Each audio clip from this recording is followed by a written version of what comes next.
जय राम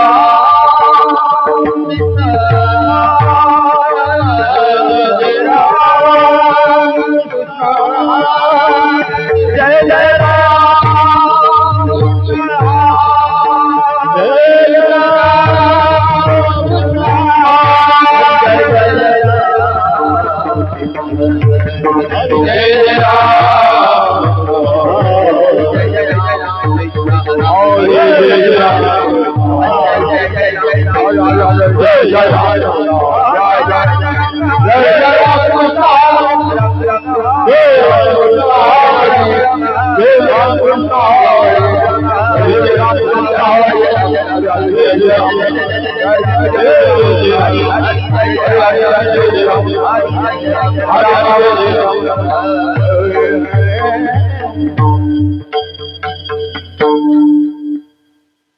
रूप पाहता लोचनी दुःख झाले हो साजनी दुःख झाले हो साजनी दुःख झाले हो साजनी रूप पाहता लोचनी दुःख झाले हो साजनी दुःख झाले हो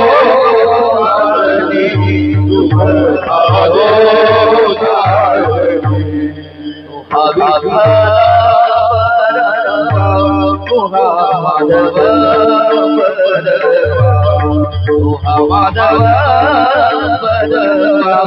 तो हा विठ्ठल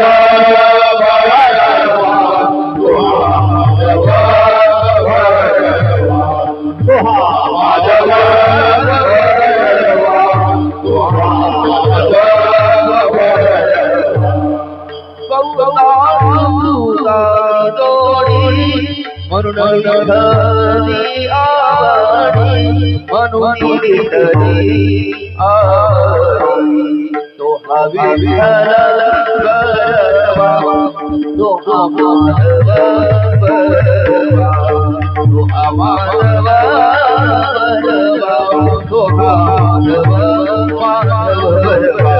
तो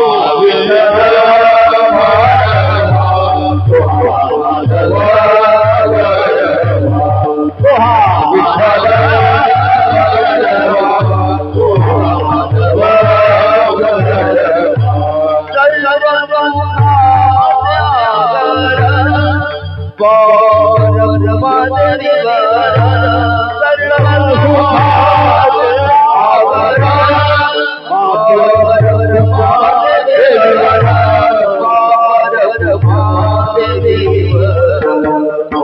विठ्ठल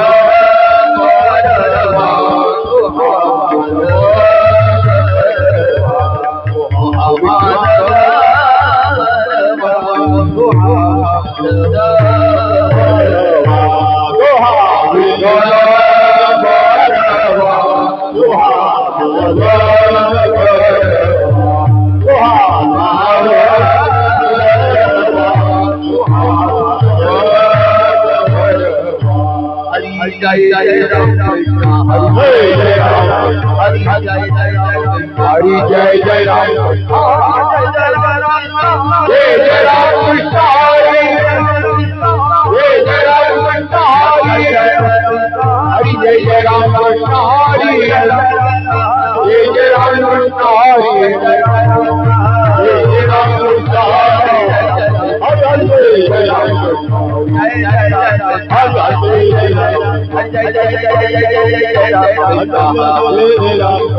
जय राम कृष्ण हरि जय जय राम राम कृष्ण हरि जय जय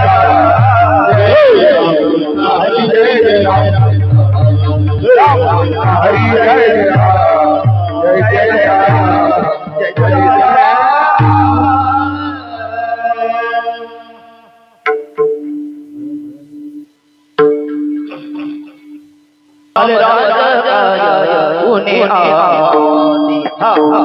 झाले राम राजा काय पुणे आली झाले राम राजा काय पुणे झाले राम राज्य काय होणे आम्हा धरणी धरणी का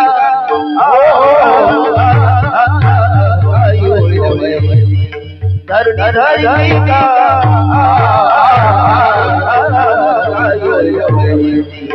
राम वेळा राम वेळा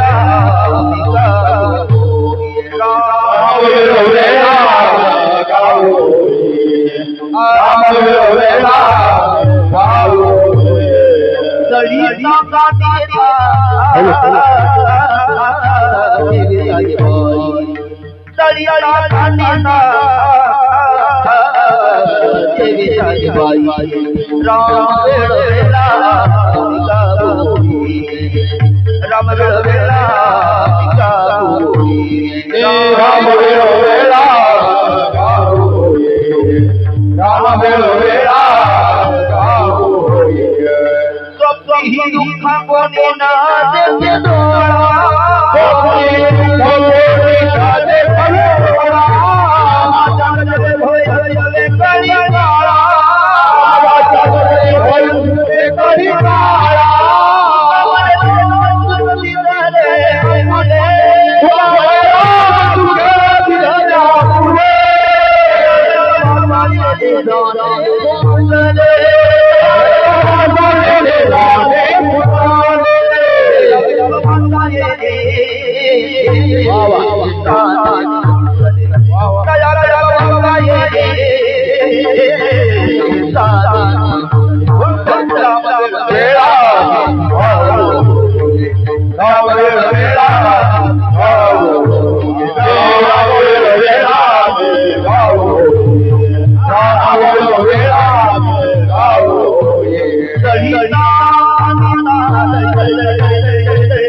झाले रामराज्य काय होणे आम्हासी झाले रामराज्य काय होणे आम्हासी धरणी जरी पीक गाय ओळल्या म्हैशी राम वेळ वेळा आम्ही गावो ओविये दळिता कांडिता जीविता गे बाई स्वप्नीही दुःख कोणी न देखे डोळा स्वप्नीही दुःख कोणी न देखे डोळा नामाच्या गजरे भय सुटले कळी काळा राम वेळ वेळा आम्ही गावो ओविये दळिता कांडिता जीविता गे बाई तुका म्हणे रामे सुख दिले आपुले तुका म्हणे रामे सुख दिले आपुले तया गर्भवाचा येणे जाणे खुंटले राम वेळोवेळा आम्ही गावो उभी दलिता कांडिता जीविता गे बाई लोकाभिरामं रणरंगधीरं राजीव नेत्रं रघुवंशनाथं कारुण्यरूपं करुणाकरन्तं श्रीरामचन्द्रं शरणं प्रपद्ये मनोजवं मारुततुल्यवेगं जितेन्द्रियं बुद्धिमतां वरिष्ठं वातात्मजं वानरयोधमोक्षं श्रीरामदूतं शरणं प्रपद्ये श्रीराम जय राम जय जय राम श्रीराम जय राम जय राम जय जय राम राम जय राम जय राम श्रीराम जय राम जय जय राम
झाले रामराज्य काय होणे आम्हासी झाले रामराज्य काय होणे आम्हासी धरणी दरी पीक गाई ओळल्या म्हशी राम वेळोवेळा आम्ही गाऊ ओविये दळिता कांडिता जीविता गे बाई स्वप्नी दुःख कोणी न देखे डोळा स्वप्नी दुःख कोणी न देखे डोळा नामाच्या गजरे भई सुटले कळी काळा राम वेळोवेळा आम्ही गाऊ ओविये दळिता कांडिता जीविता गे बाई तुका म्हणे रामे सुख दिले आपुले तुका म्हणे रामे सुख दिले आपुले तया गर्भवासाईने जाणे खुंटले राम वेळोवेळा आम्ही गाऊ ओविये दलिता कांडिता जीविता गे बाई प्रस्तुत प्रसंगी भगवान प्रभू रामचंद्राच्या प्रगती दिनानिमित्त हरिकीर्तना करता घेतलेला अभंग वैरागी रागरसित सकलकंठ भूषण ज्ञानेश्वरी श्रीमंत श्री जगद्गुरु तुकोबराय यांचा जगप्रसिद्ध असा 4 चरणाचा अभंग असून प्रस्तुत अभंगामध्ये त्रेतायुगामध्ये अनुभवलेलं जे रामराज्य आहे ते कलियुगामध्ये ज्याचा आपल्याला सर्वाला मनस्वी ओढा आहे त्या रामराज्याचं वर्णन करत असताना तुकोबराच्या मुखारविंदातून बाहेर पडलेले उद्गार म्हणजे हरिकीर्तना करता घेतलेला हा अभंग आहे विठ्ठल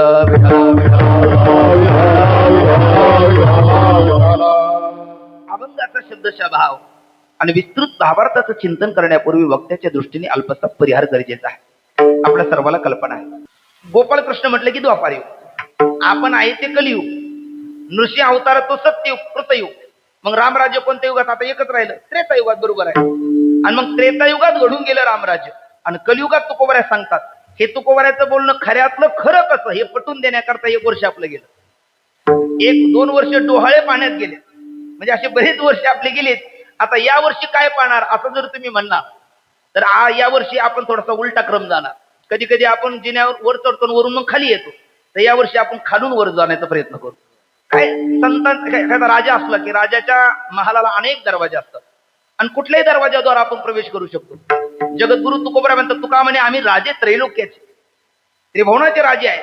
आणि त्यांच्या राजा तुकोबरायाच्या या म्हणजे अभंगरूपी बंगल्याला 4 दरवाजे म्हणजे 4 चरण आहे. त्यातल्या शेवटच्या चरणामधून प्रवेश करायचा आजचा विचार आहे. विठ्ठल विठ्ठल.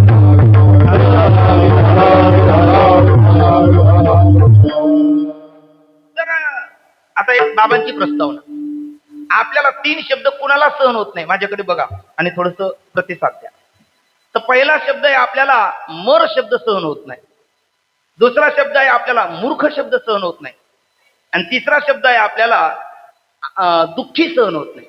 मी 3 शब्द थोडेसे आपण विभागून घेऊ म्हणजे आपल्याला पटकन पुढे जाता येईल. वेळ कमी येईल. पुन्हा आपल्याला रामजन्म बी साजरा करायचा, बरोबर 12 वाजता पुष्पवृष्टी करायची. तर त्यामुळे थोडस एकाग्र. तर मी पहिला शब्द आपण तुम्ही बोलायचं टाळकरी वृंद, दुसरे आमचे हे इकडले मंडळी बोलतील, तिसरा इकडले बोलतील, माता भगिनी सहित आपण म्हणतो. तर पहिला शब्द आहे आपल्याला मर सहन होत नाही, मूर्ख सहन होत नाही आणि दुःख सहन होत नाही. काय सहन होत नाही? मर शब्द सहन होत नाही. म्हणून नंबर 2 मूर्ख शब्द सहन होत नाही. नंबर 3 दुःख शब्द सहन होत नाही. का बरे? बाबांचे उत्तर आहे का डॉक्टर बाबा हे पाठामध्ये विचारसागराच्या भाषेतला थोडासा विचार आहे. मर शब्द आपल्याला सहन होत नाही. का बरं? बघा आता हे बाळांनो शांत बसा. ही अशीच लेकर होती, आमचा पाठ चालू होता विचारसागराचा. हे आदेश महाराजांचे साक्षी आहे. विचारसागराचा पाठ चालू असताना ती आता लेकरच असतात. 2 वेळेस मी त्यांना बाजूला केलं, 3 वेळेस बाजूला केलं. मी म्हटलं अरे बाळांनो ती खेळू नका, पाठ चालू आहे, जरा बाजूला जाऊन खेळा. ती गेलीच आणि थोड्या वेळाने 5 मिनिटांनी पुन्हा आली. पुन्हा एकदा सांगितलं, पुन्हा गेली 10 मिनिटांनी पुन्हा आली. पुन्हा एकदा सांगितल्याच्या नंतर गेली 15 मिनिटांनी पुन्हा आली. आणि मग मला जरा मी वैतागलो, बाहेर आल्याच्या नंतर सहज तुका म्हणे होय मनाशी संवाद आपलाची वाद आपणाशी. मी पटकन बोलून गेलो, कार्ती एकदाची मरे ना. पण त्याने एकाने ऐकलं, ते म्हटले महाराज तू मरण, आम्हाला कशाला मारतो. माझा प्रसंग संपला. म्हणजे त्या लेकराला मरण आणि जगणं याच्यातलं अंतर तरी कळतं का? उत्तर आहे नाही. पण ज्ञानोबरायची ओवी आहे का, आगा मर हा बोलून साहती मेल्यावरी ते रडती आस्ते जात न गणिती गहिंसपणे. म्हणजे मर हा शब्द सुद्धा आपल्याला सहन होत नाही. पण मरावं लागतंय, आपण अटळ आहे, कारण हा मृत्यू लोक आहे. ज्याचा शे ध्रुव मृत्यू इथला नियम आहे. उपजाला पिंडा मरण सांगाती. खाट्यावर आला तो ताटेवर जाणार आहे. जन्माला आला त्याचा मृत्यू अटळ आहे. पण मर शब्द आपल्याला सहन होत नाही. खरं सांगू का सहन होत नाही? त्याचं उत्तर आहे हे अमर अमर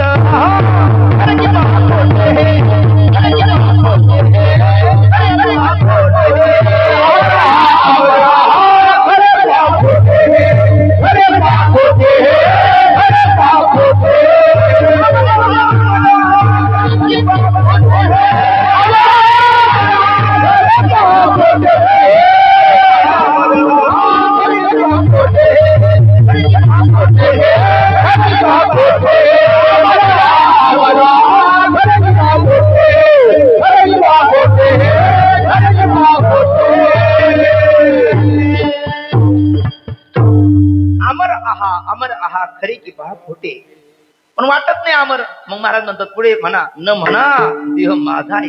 मग बरोबर मरका कोण आहे? देह आहे. आणि तुम्ही देहाला मी म्हणता, मी देह म्हणता ब्रह्मात्या कोटी येऊन पाठी थोपटी थापटी. खरं देह आपण नाही, देह आपलं स्वरूप होऊ शकत नाही. नत्वम देहो न इंद्रियानी न मनो न धी न बुद्धी. मग इंद्रियानी प्राण्यावर इंद्रिय प्रमाण मनसोस्तू पराबुद्धी योग बुद्धी परतस्तुता. हा दिसणारा स्थूल देह आहे, याच्या आत सूक्ष्म देह आहे, त्याच्या आत कारण देह आहे, त्याच्या आत महाकारण देह आहे. कधी आपण स्थूल देहाला मी म्हणतो, कधी कधी आपण सूक्ष्म देहाला मी म्हणतो, कधी कधी आपण कारण देहाला मी म्हणतो, कधी कधी महाकारण देहाला मी म्हणतो. आपण स्वतःला जन्मणारा मरणारा मी म्हणत असेल तर स्थूल देहाला मी म्हणतो. आपण स्वतःला सुखी दुःखी म्हणत असेल तर सुख दुःख धर्म सूक्ष्म देहाचे म्हणजे सूक्ष्म देहाला मी म्हणतो. आपण स्वतःला कधी कधी अज्ञानी म्हणतो म्हणजे कारण देहाला मी म्हणतो. आणि आपण कधी कधी ज्ञानी स्वतःला म्हणतो म्हणजे महाकारण देहाला मी म्हणतो. पण खरं सांगू, सुख दुःख स्थूल देहाचे धर्म आपले नाही. नंतर सुख आपले क्षमा करा, जन्म मरण स्थूल देहाचे धर्म आपले नाही. सुख दुःख सूक्ष्म देहाचे धर्म आपले नाही. नंतर अज्ञान कारण देहाचा धर्म आपला नाही. आणि ज्ञान महाकारण देहाचा धर्म आपलं नाही. आपण ज्ञान स्वरूप आहोत. पण म्हणून तर आपल्याला आपण अमर आहोत. पण आपल्याला ते वाटत नाही, कारण आपण अनात्म्याला आत्मा म्हणून बसल्यामुळे. मग आपण अनात्मा नाही, आपण आत्मा आहोत. आणि मग आत्मरूप आपण अमर आहोत. आणि म्हणून आपल्याला पहिला शब्द सहन होत नाही. काय? मर. पहिला शब्द काय सर? कारण आपण अमर असल्यामुळे मर आपल्याला सहन होत नाही. जसं आपल्याला मर सहन होत नाही तसा दुसरा शब्द होता रामकृष्ण हरी. धन्यवाद. आपल्याला मूर्ख म्हणणं कधीही सहन होत नाही. खरं खरं बोलू, मूर्खाला सुद्धा मूर्ख म्हणणं आवडत नाही. मारुती बाबाने एक गोष्ट सांगितलेली सांगतो 1 मिनिटामध्ये. एका गावामध्ये एकाला सगळी लोक मूर्ख म्हणायची आणि तो वैतागला. तो म्हणायला लागला, काय असं कुठं गाव असतं का? अरे एकाने म्हणावं, दोघांनी म्हणावं, चौघांनी म्हणावं, 5 जणांनी म्हणावं, अख्खं गाव मला मूर्ख म्हणतं. या गावातच राहायचं. आणि त्यांनी गाव सोडलं आणि पर गावाला निघाला. रण ऊन आहे, मे महिना आहे आणि रस्त्याने चालताना डोक्याला घामाच्या धारा लागल्या. योगायोगाने पूर्वीचा काळ चांगला होता, 12ही महिने नद्या व्हायच्या. मग एक नदी वाहिली होती, थोडी कोरडी पडली होती, पण तिथं वाळवंट मोठं होतं आणि त्या वाळवंटामध्ये वेगवेगळे झरे केली होती आणि याला भयंकर तहान लागली. त्या झऱ्यामध्ये हा पाणी पिऊ लागला. पण शेवटी हा कोण होता? धन्यवाद. हा मूर्ख होता. आणि तो मूर्ख असल्यामुळे तो झऱ्याला पाणी माणसासारखं पेला तर त्याला मूर्ख कोण म्हणेल? तो मूर्ख असल्यामुळे त्याचा मूर्खपणा प्रगट झाला. तो असं गुडघे टेकलेत, असं हात टेकले, बैला तोड घालून पाणी प्यायला लागला. 4 बाया पाणी नेण्याकरता आल्या होत्या माता भगिनी सारख्या. ते म्हणू लागले, बाई काय मूर्ख आहे, बाई काय मूर्ख आहे. म्हणल्याच्या नंतर तो पटकन वळाला आणि तो म्हणला, तुम्हाला कोणी सांगितलं? माझ्या गावाचा कोणाचा फोन आला होता? कोणी तुम्हाला मिस कॉल केला? कोणी फेसबुकद्वारे संपर्क साधला? खरं सांगा, कोणी बोललं? ते म्हणजे कोणीच नाही बोललं. तू कुठल्या गावाचं आहे, तुझं नाव काय, हेच आम्हाला माहिती नाही. नाही मग मी मूर्ख आहे, तुम्हाला कोणी सांगितलं? अरे म्हटले, सांगायला कशाला पाहिजे, तुझी क्रिया सांग. सांगायला कशाला पाहिजे, तुझी क्रिया सांगते. पण तरी त्याला मूर्ख शब्द सहन होत होता का? उत्तर आहे नाही. का? याचं उत्तर आहे दुसरं, तो ज्ञान स्वरूप आहे. काय? ज्ञान स्वरूप आहे. खरं आपण अज्ञानी आहोत आपल्याला वाटतं. आपल्याला काय कळत नाही हे तरी कळतं की नाही? आता एवढं नाराज नको होऊन माझ्यावर, मला बोला ना. आपल्याला आपण बघा, माऊलीची ओवी सांगतो. निद्रित आते शेजीची साप तैशी उर्वशी. आपण गाढ झोपलो आणि गाढ झोपल्याच्या नंतर झोपेतून आपण उठलो. आता झोपेतून उठल्याच्या नंतर आपला एखादा मित्र म्हणतो, रामदास एतावंतम कालम भीम भवान किम आकरो. इतका वेळ तुम्ही काय करत होता? हा म्हणतो, इतक्या वेळ मी काही करत नव्हतो आणि मला काही कळालं नाही. पण काही कळालं नाही हे कळालं की नाही? मग हे कळालं, कोणी कळालं? त्या दिवशी बघा, त्यावेळेस स्थूल दे आहे का, सूक्ष्म दे आहे का, कारण दे आहे का, महाकारण दे आहे का? काहीच नाही. पण हे त्याचं प्रकाशन केलं कोणी? उत्तर आहे ज्ञानस्वरूप आत्म्याने केलं, तो आपण आहे. म्हणजे म्हणून आपण मूर्ख नाहीच. तर मूर्ख शब्द सहन होईल कसा? आपण ज्ञान स्वरूप आहोत म्हणून आपल्याला मूर्ख शब्द सहन होत नाही. आणि तिसरा होता तुमच्याकडे, दुःख शब्द सहन होत नाही. मज लागी दुःख व्हावे आईचे कोणी भावे नाही. आपल्याला दुःख कधीच येऊ नये वाटतं. दुःख ते कैसे नाही स्वप्नाशी भुक्तिमुक्ती झाल्या का वारी जाती, त्याचे वर्म तू आम्हापाशी सुखी राहिलासी प्रेमाचे. आपल्याला दुःख सहन होत नाही. खरं सांगा, आपला चेहरा बऱ्याच वेळेला फोटो काढण्यासारखा असतो का? उत्तर आहे नाही. आणि फोटो काढण्यासारखं असतं तर त्या कॅमेरामॅनला म्हणावं लागलं असतं का, स्माईल प्लीज? नसतं म्हणावं लागलं. पण म्हणावं लागतं, कारण का आता वाजले की 12, मुखावर 12च वाजलेले असतात. कारण आनंद आपण हरवून गेलेला असतो अनात्म पदार्थाशी तादात्म्य घेतल्यामुळे. पण खरं आपण आनंद स्वरूप आहोत, आनंद स्वरूप आहोत. दुःख आपल्या ठिकाणी नाहीच आहे, पण ते ओढून घेतलं आपण. माया आणि मायाकारी जगताशी तादात्म्य धारण केलं ते नसल्या. माऊली म्हणतात, पुढीलाचे ओझे आपल्या बोकांडी घ्यायचे. तसं नाही, ते पण घेतो ती ओवी आहे, पुढीलाचे ओझे आपल्या माथा घ्यायचे तरी कान दाटीचे धनुर्धरा. आता हे बोललो थोडंसं माझं आगाऊपणाचं वाटेल तुम्हाला. ते इंदुरीकर महाराज म्हणत असतात, त्यांचं वाक्य म्हणून सांगतो. ते म्हणतात, दुसऱ्याचं बोकांडी घ्यायची आपल्याला सवयच लागली, त्याच्यामुळे पुन्हा कुठायचं. त्यांनी आता काय सांगतो मी खरं म्हणजे, म्हशीवर बसला, डोक्याचा गवताचा भारा म्हशीवर ठेवला आणि हा बसला आणि तो भारा त्यांनी त्याच्या डोक्यावर घेतला. म्हणजे काय, त्याने म्हणजे दुसऱ्या विचारला, असं का करतो? म्हणजे बोजा बघ ना. म्हणजे मग तू तुझ्या डोक्यावर का घेतला? म्हणलं, म्हशीला दोघं वजन कसं देऊ? नाही का मूर्ख? अरे तू म्हशीवर बसला तिच्या डोक्यावर घेतलं तर विनाकारणच कुठायचं काम आहे ना. म्हणजे कारण डोकं ओझं कोणाचं मत घेतलं आपल्या डोक्यावर, त्याला म्हणतात पुढीलाचे ओझे आपल्या माथा घ्यायचे. माऊली ते सांगतात, प्रकृती करी कर्मे ती म्या केली म्हणे भ्रमे, हे ते करता येणे ना आम्ही बोलीचे जीव. ते दुःख खरं कोणाच ठिकाणी प्रकृतीच आहे, मायाकारी जगत आहे.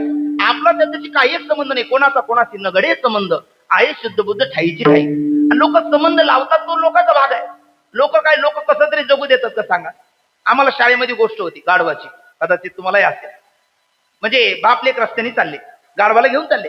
गाढवाला बापाने एकीकडे धरलं, मुलाने एकीकडे धरलं, गाढव निघालं. आणि ते गाढव निघाल्याच्या नंतर लोक म्हणायला लागले, ते आळंदीतून निघाले. आळंदीचे लोक म्हणायला लागले, काय गाढव आहे? दोघं गाढव असून गाढवावर बसत नाही, गाढवच आहे. मग त्यांना वाटलं आपलं चुकलं, मग दोघं गाढवावर बसले. भाऊ दोघं बसल्याच्या नंतर पुढे भोसरी आली. भोसरी आल्याच्या नंतर भोसरीतल्या चौकातल्या लोकांनी पाहिलं, अरे म्हणजे काय गाढव आहे? या गाढवाला काही कळतं नाही, अरे त्या गाढवाला काही जीव बी आहे की नाही? दोघं गाढवावर बसले. त्यांना वाटलं चुकलं आपण. ते दोघं खाली उतरले, मग म्हटले एक जण बसू. मग बाप बसला आणि मुलगा उतरला. पुढचं भोसरीच्या नंतर पुढे पुण्यात गेले. पुण्यात गेल्याच्या नंतर पुण्यातले लोक म्हणू लागले, अरे काय मूर्ख आहे काय, अरे या म्हाताऱ्याला कळतं की याच्या गौऱ्या पार मसनात गेले ना, तरी याला जगण्यात एवढं मोह. हा तरण्या ताठ्या पोराला अनवणी पावलाने चाललं आणि थेरड गाढवावर बसला. गाढव कुठला? त्यांना वाटलं, तू बाप म्हणू लागला, बाळा चुकते आपलं काहीतरी, तू मी खाली बसतो तू बस. आणि मग बाप खाली उतरला, मुलगा बसला. सासवड आलं. सासवड आल्याच्या नंतर सासवड मध्ये लोक चौकात होतीच. त्यांनी पाहिलं, अरे म्हणले मुलाला काही लाजबीज ऐक नाही, गाढव कुठला? हा, अरे बापाला पायी चालवतो, मातृदेव भो पितृदेव भो सगळं तीर्थाची धुरी, जे का माता पित्रे, आणि खुशाल तो गाढवावर बसला, बापाला पायी चालवतो. गाढव कुठला? तो खाली उतरला. आता दोघं पायी चालली तर कुठली गाढव म्हणली?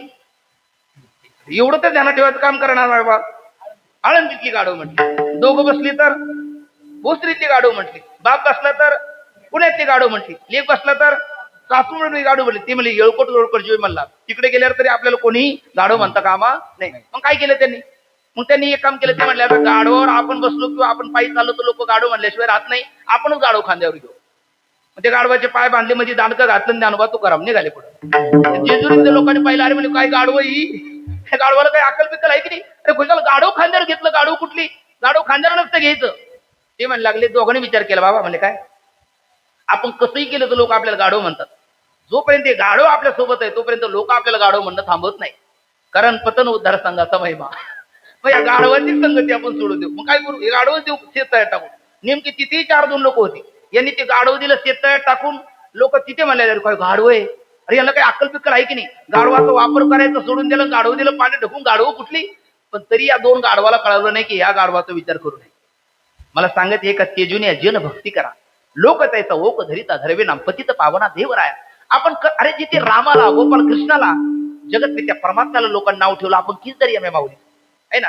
आपल्याला 40 लोक कुठेतरी नाव ठेवणारे असतातच. आपण कसंही वागा, कसंही करा, किती करा, चांगलंही करा, कसंही करा, लोक उणीव काढायला बसलेलेच असतात. तुम्ही एक काम करा, जे 40% चांगले म्हणणार आहे ना, ते 60%चा विचार द्या सोडून, 40%चा विचार करा. सकारात्मक विचार पद्धतीने वागा आणि आपल्या जीवनाचं सोनं करून घ्या. आणि लोकमान्यतेला लक्ष देण्यापेक्षा भाऊ, संत काय म्हणतात, भगवंत काय म्हणतात, आपण संतांच्या आणि परमात्म्याच्या दरबारात सरता झालो पाहिजे, हा विचार कधी करा. ते आपल्याला खरी मार्ग देणार आहेत. इतर लोक आपली मार्ग काटणारीच असतात. विठ्ठल विठ्ठल. अमेरिकेमध्ये एकदा याची मीटिंग भरली खेकड्याची. हे स्वामी विवेकानंदच वाचलेले आहे. आणि मग सगळं प्रत्येक देशातली खेकडी आणली आणि प्रदर्शन करता, या देशातला खेकडा कसा, त्या देशातला खेकडा कसा, इथली क्वालिटी कशी, तिथली क्वालिटी कशी ठेवली. पण मग अचानक काहीतरी निरोप आला. म्हटले आपण आता टेबलवर ठेवलेले, प्रदर्शन करता ठेवलेले, काचेच्या भरणी ठेवलेले आहेत. पण अचानक काहीतरी येणारे जे मुख्य उद्घाटन ज्यांच्या हस्ते ते महोदय आहेत, जे आजचे सभेचे अध्यक्ष आहेत, त्यांना येण्याकरता 1 तास वेळ आहे, आपण थांबलं पाहिजे. आणि मग खेकडे जर निघून गेली तर प्रदर्शनाकरता काय राहणार? म्हणून ज्याने त्याने ज्याच्या त्याच्या देशाच्या भरणीच्या खेकड्यावरती झाकणं लावा. पटकन लावली. पण आपल्या भारतातल्या देशातल्या खेकड्याच्या धरणीवर झाकण त्यांनी लावलं नाही. ते म्हणायला लागले, अहो झाकण लावा, हे पास झाल्याच्या नंतर काय दाखवणार? म्हणजे चिंता करू नका, 1 दिवस नाही 2 दिवस लेट झाले तरी आमचे खेकडे बाहेर जाणार आणि जाऊ देणार नाही. विठ्ठल विठ्ठल. त्याने विचारलं काय? म्हटले ते भारतीय आहे. आता मी जास्त खाली बोलणं चांगलं ठरणार. म्हणजे याचं काय? याचं कारण असं आहे की आपण लोक मताचा विचार नाही करू, आपण संत मताचा विचार करावा, भगवंत मताचा विचार करावा. कारण लोक आपल्याला दुसरा शब्द म्हणल्याशिवाय राहत नाही. कोणता? गेले तुम्ही बाहेर. मग आता असं कीर्तन ऐकलं कसं आहे? पहिला शब्द सहन होत नाही, मर का आपण अमर आहोत. दुसरा शब्द सहन होत नाही, मूर्ख का आपण ज्ञान स्वरूप आहोत. आणि तिसरा शब्द सहन होत नाही, दुःख का आपण आनंद स्वरूप आहोत. दुःख आपल्या स्वरूपाशी कधी नाहीच आहे. मग दुःख नाहीच आहे, प्रतिती येते का? ते मायेच आहे, माया कार्याचा आहे, आपला आणि त्याचा काही संबंध नाही. जसं प्रकाश हे सूर्याचं स्वरूप नाही का? प्रकाश काढा सूर्य दाखवा, नाही दाखवता येणार. उष्णता काढा अग्नी दाखवा, नाही दाखवता येणार. गारवा काढा जल दाखवा, नाही दाखवता येणार. घनता काढा पृथ्वी दाखवा, नाही दाखवता येणार. आर्द्रता काढा जल दाखवा, नाही दाखवता येणार. उष्णता काढा अग्नी दाखवा, नाही दाखवता येणार. आणि वाहकता काढा वायू दाखवा, नाही दाखवता येणार. आणि मला वाटतं व्यापकता काढा आकाश दाखवा, नाही दाखवता येणार. जसं आनंद वजा करा आपण दाखवा, नाही दाखवता येणार. आनंद आहे आपलं स्वरूप आहे, ज्ञान आहे आपलं स्वरूप आहे, सुख हे आपलं स्वरूप आहे. पण काय आहे, बाबा म्हणत असतात कुआमे भंगा पडगा, म्हणजे आपल्याला भ्रम झाला. आपण पुढीलाची वजीन आपल्या माता घ्यायची अशी जी ओवी बोलून गेलो. मुक्त होता परी बळे झाला बद्ध घेऊन अछंद माझी माझी. आणि मग आपल्याला काय करावं लागेल? जे प्रकृतीचं आहे ते तिच्या माती घालायचं आणि जे आपलं स्वरूपभूत आहे ते जाणून घ्यायचं. पण जाणून घेण्याकरता कधी कधी सगळ्याला ज्ञान मार्ग पसत नाही. मग ज्ञान मार्ग जर कळाला नाही तर भक्ती मार्ग अवलंब करा. पुढे भक्तीने धरली हाती, मागे ज्ञान वैराग्य धर्म येते. स्थिर केली जी अचपळे होती, सिद्ध आणून लावली पंथिका. आणि नाहीतरी या कराल विकराल कलिकालामध्ये संतांनी भक्तीचा पुरस्कार केलेला. आता भक्तीमध्ये सुद्धा 4 प्रकार आहेत, आपलं 9 प्रकार आहेत. भक्तीमध्ये किती प्रकार आहेत? 9. बोलता तुम्ही. श्रवणम, कीर्तनम, विष्णू स्मरणम, पाद सेवनम, अर्चनम, वंदनम, दास्यम, सख्यम, आत्मनिवेदनम. 3 किती होतील? 9. 3 अक्षराचे गट करा. पहिल्या 3 भक्ती मला वाटतं श्रवणम, कीर्तनम, विष्णू स्मरणम. तर त्याच्यामध्ये रूप प्रधान 3 आहे, भाव प्रधान 3 आहे आणि नाम प्रधान 3 आहे. आणि कलियुगामध्ये सर्वात श्रेष्ठ भक्ती आहे नाम भक्ती. कोणती भक्ती श्रेष्ठ आहे? नाम भक्ती. आणि त्या नाम भक्तीमध्ये सुद्धा म्हणजे कीर्तन भक्ती म्हणा, कलियुगा माझे करावे कीर्तन असं आहे ना. तर कीर्तन भक्ती श्रेष्ठ आहे. आणि त्या कीर्तन भक्तीमध्ये माऊली 4 प्रकार आहेत. 1 स्वरूप संकीर्तन, 2 गुण संकीर्तन, 3 लीला संकीर्तन, 4 नाम संकीर्तन. तर पहिला आहे स्वरूप संकीर्तन. सद्गुरू बाबा म्हणत असतात स्वरूप संकीर्तन करण्याकरता प्रस्थानत्रयीचा अभ्यास लागतो. आता प्रस्थानत्रयीच्या नावाने घालून या शून्य. प्रस्थानत्रयीची नावच माहिती नसेल तर प्रस्थानत्रयीचा अभ्यास कधी करणार सांगा? कलियुगात आयुष्य थोडं आहे आणि नको ते उद्योग आपल्याला सुधरू देत नाही. प्रस्थानत्रयीचा अभ्यास कधी करणार? आणि त्या प्रस्थानत्रयीमध्ये पुन्हा 3 प्रकार आहे. भरत प्रस्थानत्रय, वेदांत प्रस्थानत्रय, वारकरी प्रस्थानत्रय. भरत प्रस्थानत्रयमध्ये खंडन खंड खाद्य चित्सुकी अद्वैत सिद्धी हे 3 ग्रंथ येतात. वेदांत प्रस्थानत्रयमध्ये दशउपनिषदे, भगवद्गीता, ब्रह्मसूत्र हे 3 ग्रंथ येतात. आणि आपल्या वारकरी प्रस्थानत्रयमध्ये त्यातलं एक प्रस्थानचं पारायण आपल्या इथे 16 आहे, गाथा ज्ञानेश्वरी भागवत येतात. अशा 9 प्रस्थानत्रयीचा अभ्यास असला की तो पहिलं कीर्तन करू शकतो. त्याचं नाव आहे स्वरूप संकीर्तन. दुसरा आहे गुण संकीर्तन. भगवंताचे गुण लावण्याची खाणी किंवा चतुरार्थ शिरोमणी गुण लावण्याची खाणी, मुकुट सकळ म्हणी धन्य तुझी विठोबा. अनंत म्हणती माझ्या स्वामी ते अनंत गुण त्याते म्हणून या गुणगण निधान परमात्मा आहे.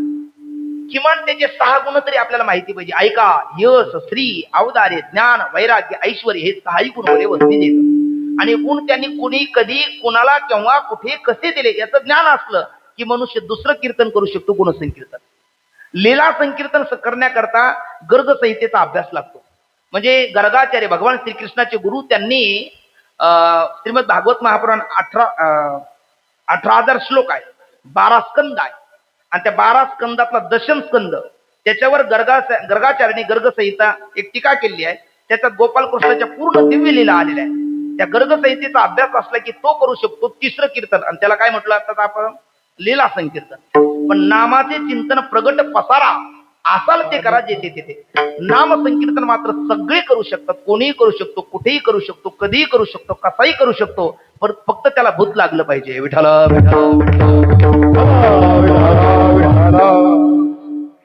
महाराज काय बोलायला लागले आम्हाला काही कळेच ना. नाम संकीर्तन कोणीही करू शकतो, कधीही करू शकतो, कुठेही करू शकतो, कसंही करू शकतो, फक्त त्याला भूत लागलं पाहिजे. अरे काय बोलणं झालं आहे ना. म्हणजे जेवायला बसले भजे वाढलेच नाही म्हटलं काय साप निघाला इथून तर त्या भजीच्या दुर्डीपर्यंत, म्हणजे भजेची आठवण करून द्यायची. असा प्रकार झाला नाही ना. तसं खरंच भूत लागलं पाहिजे.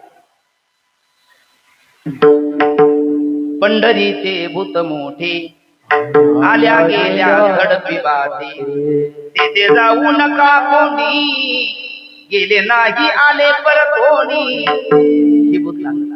आणि खरं भूत लागलं ना ते भूत अवघड असतं. एकाला भूताची गोष्ट आठवलीच म्हणून सांगतोच 1 मिनिटात. आता मग काय नाही राहत मला. एक जणांनी 12 वर्ष नित्यनेम चुकला नाही भाऊ. नित्यनेम नामी ते 12 वर्ष कोणता नित्यनेम चुकला नाही. रोज चिंचपट घेऊन जायचा आणि घेऊन तिकडे गेला का ते एका झाडाला पाणी टाकायचं आणि तिथे भूत होतं. आणि त्या भूताला पवित्र पाणी पिता येत नाही, अपवित्र पिता येतं. ते 12 वर्ष त्याला पाणी भेटलं, ते भूत प्रसन्न झालं. आणि 12 वर्षाच्या नंतर रामनवमीचा दिवस होता, ते भूत प्रगट झालं त्याच्यासमोर. ते जिपऱ्या केसाचं, फारोळ्या दाताचं, बसक्या नाकाचं, उरफट्या पायाचं, अकरा विकरा ते भूत समोर आलं. ते पाहिलं, याची इंडिकेटर लागली, घाबरलं. तो म्हटलं घाबरू नकोस, वरम गृणेश्वर प्रसन्न आहे. तू म्हटलं मी तुझी भक्ती केली नाही, तुझा दावा केला नाही, कोठी गुंतलाशी भूत राया.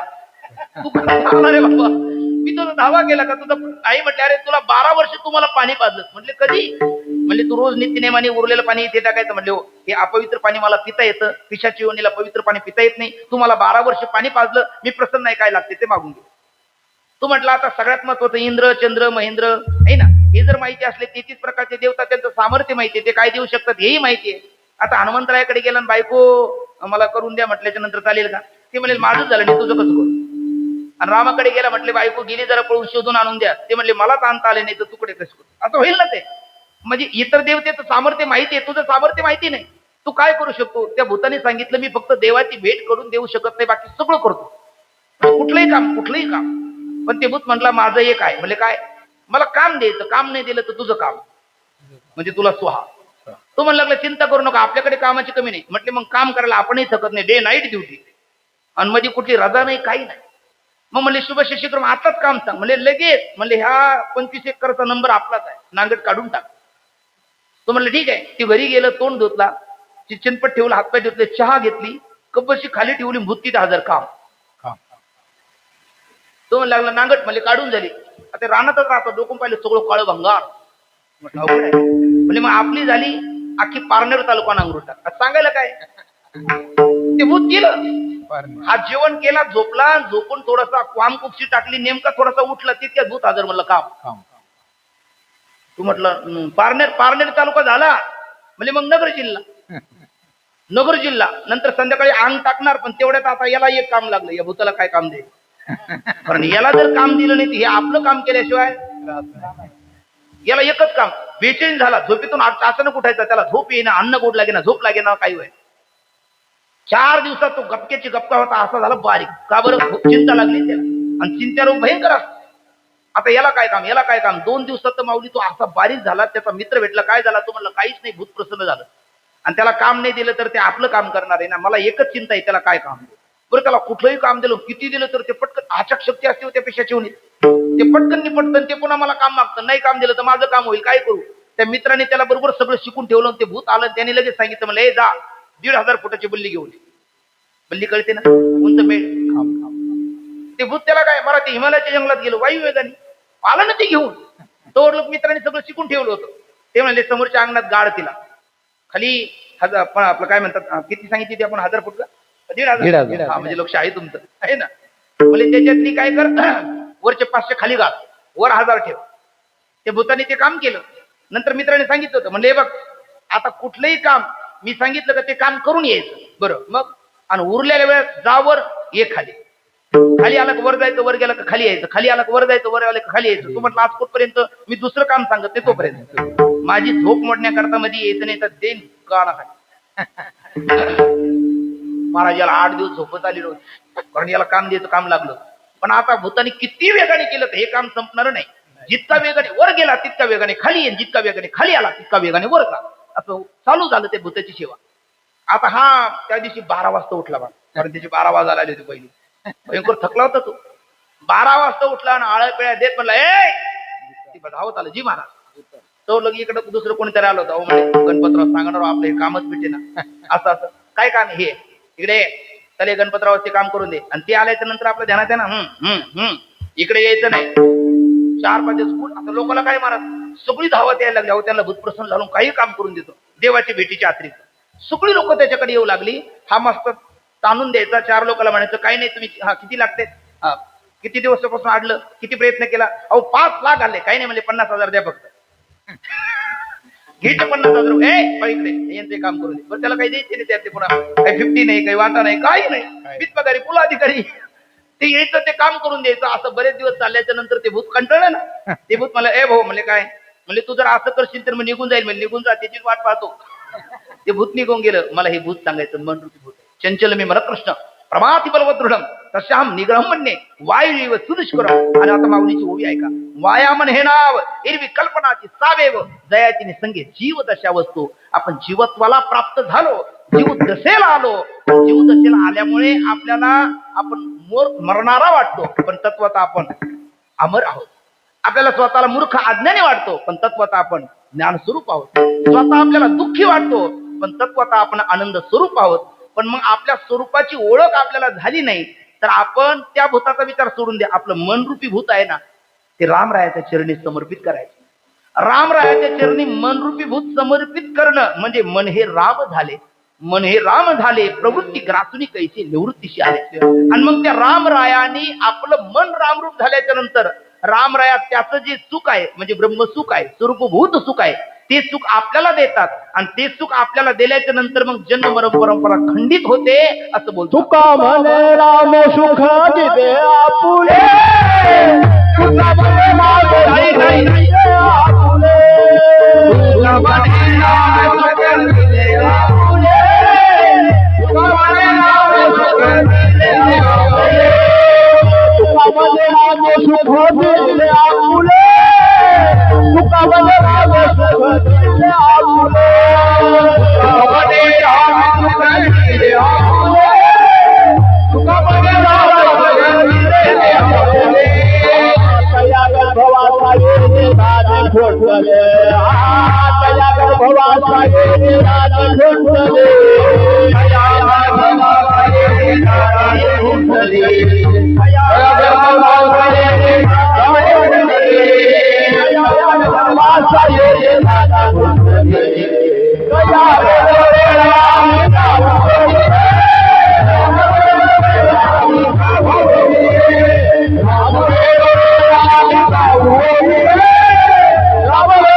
आपलं सुख आता कनक काठिन्य कांती किती शब्द झाले? 3. कनक काठिन्य कांती. कनक म्हणजे सोनं आणि सोन्याच्या ठिकाणी काठिन्य आणि कांती सोन्यापासून वेगळी करता येते. म्हणजे सोन्यापासून हे दोन वेगळे करता येत नाही किंवा यांच्यापासून सोनं वेगळं करता येत नाही. कनक काठिन्य कांती शब्द 3 आहेत पण तत्व खाली एकच आहे. तसं सच्चित आनंद हे शब्द 3 आहेत, तत्व एक आहे. तसं या ठिकाणी पहिलं आपण अमर त्याला सत म्हणतात. दुसरं मूर्ख म्हणजे त्याचा विरोधी म्हटलं आपण ज्ञान, त्याला चिद म्हणतात. आणि तिसरं आहे दुःख, त्याचा विरोधी शब्द आहे आनंद, म्हणजे तेच त्याला सुख असं म्हणतात. म्हणजे सच्चित आनंद. आणि सच्चित आनंद कोण आहे? परमानंद परमात्मा प्रभू राम आहे. आणि त्या रामाने आपल्याला आपलं सुख दिलं, म्हणजे स्वरूपभूत सुख दिलं, त्याच्याशी अभिन्न करून घेतलं का मग तया तो अमर आहे, तो अनादि आनंद आहे. आपणही आनंद अनादि आनंद होतो. मग तया गर्भवासा येणे जाणे खुंटले नस पुनरावर्तते आत्र एव समविलियंते जन्म नाही रे अनेक तुका म्हणे माझे भाग. तुका म्हणे एका मरणीची सरी उत्तमची उरे कीर्ती मागे. मरण माझे मरून गेले मज केले अमर, मरणाहाती सुटली काया या निश्चय परब्रह्मे. असं सुख ते रामराया आपल्याला देतात. आणि एकदा त्यांनी सुख दिल्याच्या नंतर दुःख ते काही ते नये स्वप्नाती, म्हणजे स्वप्नेही दुःख कोणी न देखे डोळा. आणि नामाच्या गजरे हे सुटले काही. राम नामाच्या गजराचं असं सामर्थ्य आहे का दुःख हे स्वप्नात सुद्धा आपल्याला भेटायला येऊ शकत नाही. विठ्ठल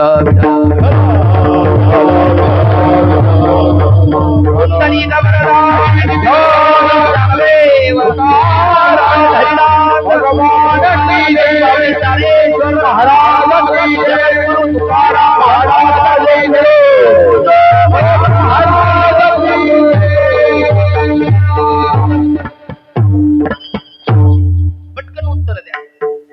स्वप्न कधी पडतं? बरोबर आहे. म्हणजे हे उत्तर देण्याकरता सुद्धा मनुष्य झोपलेला नसलं पाहिजे. खरं की नाही? म्हणून मी म्हणलं पटकन उत्तर द्या. स्वप्न कधी पडतं? तुम्ही पटकन सगळे बोललात झोपल्याच्या नंतर, याचा अर्थ कोणी झोपलेलं नाही. आणि नाहीतरी रात्रीचं कीर्तन ठीक आहे, दिवसाचे कीर्तन हे काय झोपायची वेळ नाही. बरोबर बोललात. स्वप्न कधी पडतं? झोपल्याच्या नंतर. पटकन पुढचा प्रश्न आहे. स्वप्न झोपल्यावर पडतं. स्वप्नात स्वप्न आहे असं कळतं का? नाही. स्वप्नात स्वप्न आहे असं कळत नाही. म्हणजे स्वप्न आहे असं कळत नाही, म्हणजे स्वप्नात स्वप्न वाटत नाही. बरोबर ना? स्वप्नात स्वप्न वाटत नाही, म्हणजे स्वप्नात स्वप्न काय वाटतं? मग खरं वाटतं. बरोबर आहे. स्वप्नात स्वप्न खरं वाटतं. मग स्वप्नात स्वप्न वाटलं नाही, स्वप्नात स्वप्न खरं वाटलं तरी खरं सांगा, तुम्ही जर स्वप्नात नसाल तरी स्वप्नात स्वप्न वाटलं नाही तरी स्वप्न नाही. स्वप्न आहे. स्वप्नात स्वप्न वाटलं नाही तरी स्वप्न नाही असं नाही. म्हणजे स्वप्न आहे, पण स्वप्न आहे असं कळण्याकरता काय व्हावं लागतं? जागं व्हावं लागतं. छान. बरं, त्याला काही दुसरा पर्याय? बिलकुल नाही. दुसरा पर्यायच नाही. And no option. त्याला कुठला पर्याय नाही. माऊलीची ओवी ऐका. माऊली म्हणतात, स्वप्नीची घाया ओखद चिवोची धनंजया तेवी अज्ञानमुळे या ज्ञानाची खडग. म्हणजे स्वप्नाच्या घायाला दुःखाला, घाया म्हणजे दुःख, ओखत म्हणजे औषध काय आहे तर त्याला चेव, चेव म्हणजे हा मराठवाड्याचा शब्द आहे, त्याला जरा चेव आला नाही म्हणता म्हणजे त्याला जाग करणं हाच सोपा उपाय. काल परवा घडलेली घटना सांग. एका माऊलीने शेजारचं बघितलं, म्हणजे ती एका शेजारचे तिच्या मैत्रिणीची मिस्टर भर तारुण्यामध्ये काहीतरी दुर्धर व्याधी झाला, भरपूर पैसा ओतला, पण ती शेवटी व्यक्ती गेली. आणि गेल्याच्या नंतर तिने बघितलं भर तारुण्यामध्ये आपला जीवनसाथी हा सोडून गेल्याच्या नंतर एका माऊलीच्या जीवनात किती दुःख असतं हे जावे त्याच्या वंशात तेव्हा कळे. जसं संत वाङ्मयामध्ये म्हणतात, पाण्यातील मास झोप घेतो कैसा जावे त्याच्या वंशात तेव्हा कळे. एखाद्या माऊलीला भर तारुण्यामध्ये तिचं जीवनसाथी अर्ध्यावर सोडून गेल्याच्या नंतर किती दुःख होतं ही शब्द सुद्धा शब्दाने वाच्यता करता ही गोष्ट बोलू सुद्धा नाही इतकी भयंकर आहे. पण गेला नावीलाज आहे, कारण मनुष्य हा येतानी सांगून येत नाही आणि जातानी सांगून जात नाही. यायचं तेव्हा येतो कर्म फल भोगाला सन्मुख झाल्याच्या नंतर, आणि जायचं तेव्हा जातो कर्म फल भोगाला विनमुख झाल्याच्या नंतर. आणि जाणं येणं आपल्या हातात नाही, रिमोट परमात्म्याने काही गोष्टीचं अजूनही त्याच्याकडे ठेवलं म्हणून तरी लोक देव मानतात. नाही तर आजच लोक देवाचा राजीनामा मग जे पत्ता कट करायला तयार बसलेले आहेत. देव नाही म्हणतात, तो पाप पुण्य म्हणजे भूल थाप आहे, स्वर्ग नरक म्हणजे मिथ्या कल्पना आहे असं लोक म्हणतात.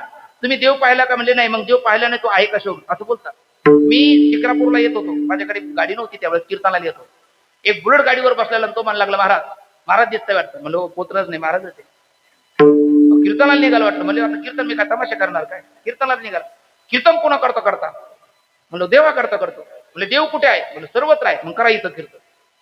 बरं झालं घडलेले देव सर्वत्र आहे ना, देवा करता कीर्तन करताना करा येते कीर्तन. म्हटलं त्याला मृदंग लागतो, टाळ लागतो, विना लागतो. ते म्हणले तुकोबरायने कोणता मृदंग टाळ, दगडाची टाळ, त्याचा कोणा नाद, तुकोबराय म्हणतात. हे लोकांचे एवढं पाठ पण असतं बरं, जिथं आडवायचं असतं ते बरोबर भांडवल ठेवतो तेवढं. बरं म्हणलं मग हे करा येते कीर्तन. आता मी काय आळंदीत राहतो म्हणजे काय ते काय झोपत काढत नाही ना, मी तरी काही शिकलेला असेल ना. आता याचा बंदोबस्त करायला एवढं तर डॉक्टर बाबाच्या कृपेने येईल ना मला. मी थोडं 5 मिनिटं थांबलं, त्याच्याकडे नुसतं बघितलं, काहीच बोलू नाही. त्याला वाटलं अरे काहीतरी विचार करते महाराज.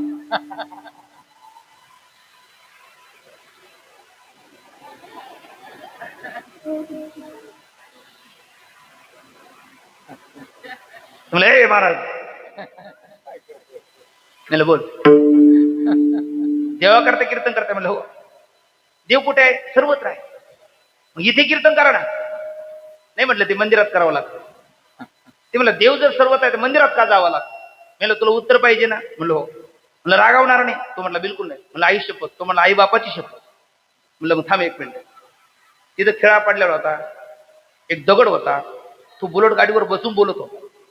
मी तो खिळा घेतला आणि त्याच्या टायरात ठोकायला लागलो. ते म्हणलं ए महाराज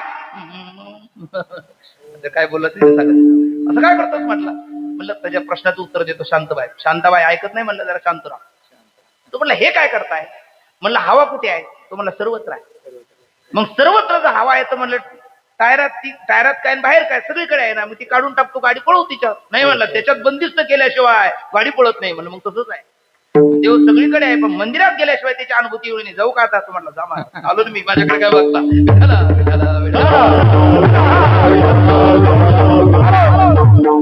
आपला मूळ मुद्दा चालला होता, स्वप्नात काय वाटत नाही.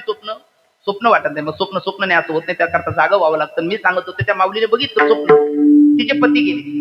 आता तिचे पती गेल्याच्या नंतर ती रडायला लागली. हे शेजारने बघितलं आणि हिने दिवसभर चिंतन केलं. माऊलीची ओवी आहे महाराजची, जागा ताज वासीजे जेने ध्याने भावना भावीजे, डोळा लागत ठेव देखीजे ते येती स्वप्न. दिवसभर प्राय असंच घडतं असं नाही, पण बहुलतेने असं घडतं. मनुष्य दिवसभर जे चिंतन करतो ते स्वप्नात येत, हो की नाही. बऱ्याच वेळेला असं घडतं. आणि त्या माऊलीने दिवसभर चिंतन केलं, आपलं असं होऊ नये, आपलं असं होऊ नये, आपलं असं होऊ नये. आणि नेमकं स्वप्नात झालं. तिचेच मिस्टर गेले. आणि बाबा म्हणत असतात मूर्ती प्रभाकर मध्ये आपल्या ह्या ज्या 3 अवस्था ना त्याच्या पुन्हा केलेल्या आहेत 9, आणि वशिष्ठ योग वाशिष्ठामध्ये त्याच्या आणखी जास्त केलेल्या आहेत. तर ती शिशुक्ती स्वप्नात होती आणि तिचा नवरा गेला. तिला भयंकर दुःख झालं, ती रडायला लागली. तिच्या रडण्याने तिच्या शेजारचा खरा नवरा जागी झाला. मेला कुठला, हा म्हणजे ऐकताय तुम्ही, स्वप्नातला मेला आणि ही जागी झाली. ही रडायला लागली. मग ही रडायला, हिच्या रडण्याने तो उठला आणि तो म्हटला ए ए ए सखे रडतेस का. तर ती म्हणायला लागली माझा नवरा मेला. कोणाला सांगते, ऐकताय तुम्ही. तो म्हणला लागला अगं वेडी का खुळी तू, अगं मी जिवंत आहे. ती म्हणली तुला काय जायचं का, माझा गेला. आता अवघड झालं. आता अवघड झालं. आता तुम्ही जर थोडासा वेदांताचा पाठ ऐकलेला असेल, तुम्हाला संस्कार आहे आणि आपल्या सगळ्याच मंडळीला आहे, तर माझा प्रश्न आहे, ती जी म्हणती तुला काय जायचं का माझा गेला, ती कुठे आहे? धन्यवाद, स्वप्नात आहे. आणि हा जो म्हणतो अगं मी जिवंत आहे, हा कुठे आहे? जागृतीत. वा, ती आहे स्वप्नात, हा आहे जागृतीत. आणि तिला जे स्वप्न पडलं ते कुठे? सुषुप्तीत आहे ना, सुषुप्तीत. आता सुषुप्तीमध्ये माऊलीची ओवी आहे, सातची पृथ्वीरा जरणे येतात स्वप्न जागरा तरी ब्रह्मभाव साचोकारा मिळून येतात. त्या ठिकाणी खरं तर जागृती स्वप्नात आला नाही, ती ब्रह्मस्थितीच आहे, कारण फक्त ती अज्ञानाने आवृत्त आहे. आता 3 सत्ता आहे वेदांतामध्ये. जागृतीची स्थिती, थोडं 1 मिनिट लक्ष द्या इकडे. आता आलेलेच आहे प्रोग्रामचंद्र आपल्या जवळजवळ आले. जागृतीची आहे ती व्यावहारिक सत्ता, स्वप्नाची आहे ती प्रातिभासिक सत्ता, आणि सुषुप्तीची आहे ती तत्वतः पाहिलं तर पारमार्थिक सत्ता. किती झाल्या? 3. आणि वेदांताचा असा सिद्धांत आहे, समसत्ताक पदार्थ परस्पराला साधक बाधक होतात, विषम सत्ताक पदार्थ परस्पराला साधक बाधक होत नाही. आता ती जर स्वप्नात आहे, स्वप्नातला तिचा मिस्टर गेला, तर खरं सांगा तिला नवरा सुद्धा जाग करणारा कुठला पाहिजे? बरोबर आहे, स्वप्नातलाच पाहिजे. एक तर आता एक पर्याय आहे, हा तर एक तर तिच्या स्वप्नात गेला पाहिजे, किंवा तिला तरी आपल्या जागृतीत आणलं पाहिजे. म्हणजे हा तिच्या स्वप्नात म्हणजे प्रातिभासिक सत्तेत गेला पाहिजे, किंवा तिला आपल्या व्यावहारिक सत्तेत जागृतीत आणलं पाहिजे. पण खरं सांगा, दुसऱ्याच्या स्वप्नात जाणं आपल्याला सोपं आहे का त्याला जाग करणं सोपं आहे? बोला पटकन. जाग करणं सोपं आहे. दुसऱ्याच्या स्वप्नात जाणं हे आपली बसकी बात नाही. पण दुसऱ्याला त्याचं स्वप्न मोडवू नये, आपण चांगलं कार्य करतो, बऱ्याच वेळेला करत असतो. यांनी जरा बाया मागे गेल्या,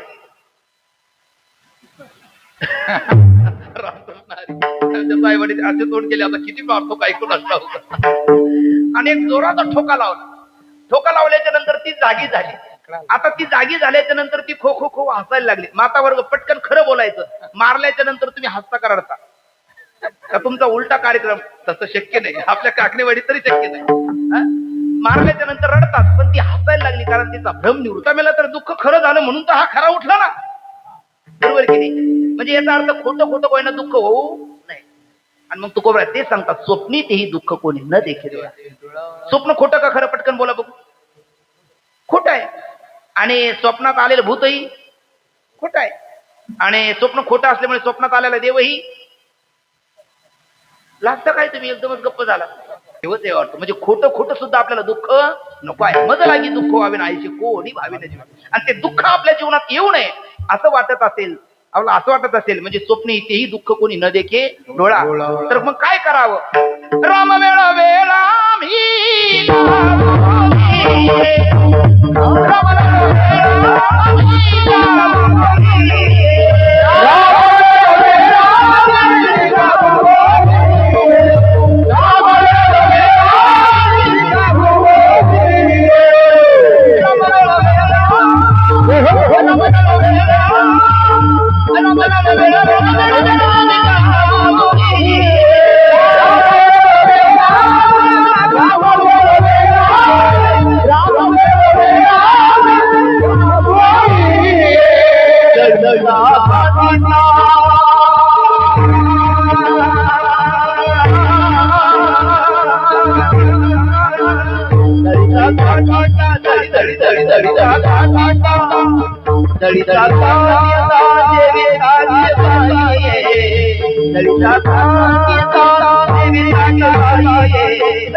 आणि कायम